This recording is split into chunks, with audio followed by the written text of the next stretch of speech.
Hey YouTube, it's Excalibur back again. Sorry I haven't been around for a little while here. I've been, I guess, taking a little time off Black Ops, but I also, at the end of January, had a few days where I took off with my brother. We went to Mont Tremblant, which is in Quebec, Canada. If you guys haven't been to Quebec, I definitely suggest you go check it out.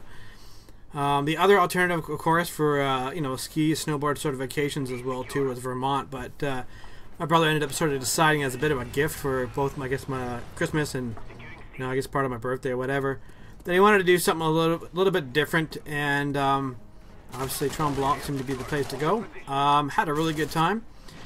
If you guys don't know much about Quebec, Quebec is actually of the two national languages here in Canada, obviously French and English. French is the most predominantly spoken language there in Quebec, so that was interesting. You go walk up to some place, whether it be a convenience store or I don't know, even a chairlift or something like that at the resort, and right away they start speaking French to you. Or people sit down in the gondola with you and they're speaking French to you, and you're like, what? And as soon as you actually reply in English, then of course they naturally speak in English. So it's interesting, but it's a learning curve as well too. But it's also a pretty fun experience, and highly recommended. Mont Tremblant, as far as resorts concerned, and that too, very cool. Very well, it's actually a lot bigger than what I'm used to as well.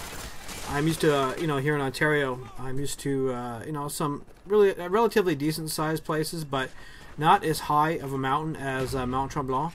And their chalet, of course, is on the top of the hill too, so that was kind of cool. So when you're actually sitting down to eat a lunch or have a snack, whatever, you get to sit there and sort of overlook the valley, and it's pretty scenic, pretty cool. And it seems like no matter where you go within Quebec, finding good food is actually not hard. It's probably a lot better than here in Ontario. So it's nice after a day on the slopes as well too. And we ended up hitting up actually a couple times. We ended up hitting up a nice little restaurant there as well too. That's also a microbrewery. So we got some pretty decent beer in there. It was pretty good for the end of day sort of repast. Après ski, après snowboard, whatever. And hang out and actually have some really fun ale. But the thing is that generally speaking, to buy beer and alcohol there as well too, you can get it in just convenience stores. It's like the U.S. Whereas in Ontario, we have separate stores. You have a separate store for the beer store. You have a separate store for just liquor, alcohol in general. So it was kind of cool to actually get out there as well too, hit up a supermarket, pick up a couple things as well too, and grab a case of like some decent ale, which is not too shabby. And it's a lot less than it is here in Ontario. So, normally where I'd be paying like $35 for, I can get there for 22. So it's not too bad. And if you have a chance to actually go there, check it out. The drinking age is a lot lower. I think it's like 18 or something, whereas here in Ontario it's 19.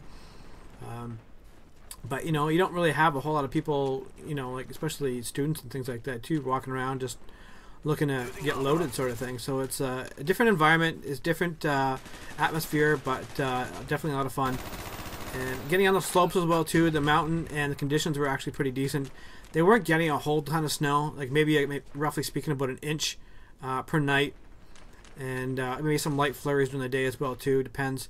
But it was actually decent conditions. And one of the things I really appreciated about going to Tremblant was the fact that you can actually like rip it up coming down those hills. I mean, really tear it up. There's no real, well, they have some ski patrollers, but there's nobody really to stop you. And generally speaking, people are pretty mindful of other skiers on the slope as well too. So something that's a little bit different than here in Ontario. People are somewhat mindful, but you don't really have a whole lot of beginners out there as well too, which is really nice.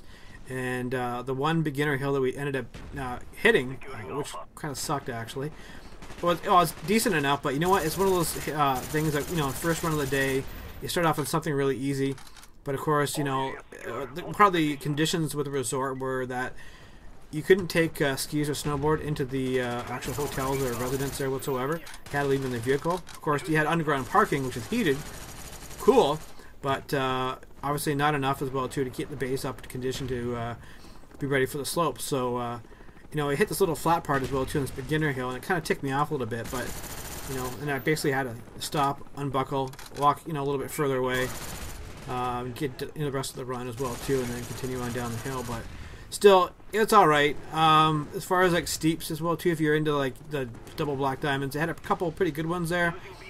The only problem was that they are all scraped up pretty good and pretty icy. Luckily, the board that I'm running as well too is pretty cool. It's a LibTech.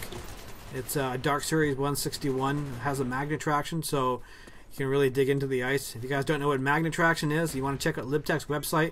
Definitely have a look. It's actually, if you're into snowboarding and all, it's definitely something you want to actually look into.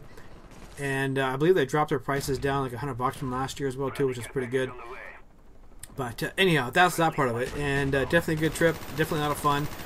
Got back home. Wasn't really too into gaming. I sort of took it easy for a bit as well too, especially Black Ops. You know, before I left as well too, I was playing quite a bit. Had some alright games, but getting kind of bored, so I thought I'd take some time off and sort of regroup as well too. And this is a relatively more recent game that I had as well too, playing against a bunch of noobs, so it seems anyways in this game. But I did pretty well. I think I ended up going like 21-7, running around with the AUG, just one of the guns I had a chance to check out since I've been doing my since I've been prestiging, I guess. And it's been pretty cool. So it's been you know, better alternative, I think, from the AK-74U. But that's just my opinion. But what I really want to discuss here as well too, and something I've been sort of meaning to touch on for a bit, is I'm looking to find a better or somewhat equivalent to a better multiplayer game than a better than Black Ops multiplayer. Now I have actually seen some video of Dead Space 2. I understand that the dual player, the multiplayer in that is pretty decent. The only thing is, I've seen some of the trailers a little bit on YouTube, and it looked kind of I don't know, a little bit almost too much blood in it. I don't know. It's just not my thing. I want something with a little bit more strategy in it. So obviously, going a couple steps further than just playing like Battlefield or something. I have Counter-Strike, which is obviously older, but like I said, I'm trying to find something decent in multiplayer gaming that is equivalent to or better than Black Ops. So, you know, if you guys have any suggestions out there, any ideas, drop me a comment. You know, PM if you want as well too. It's not a problem.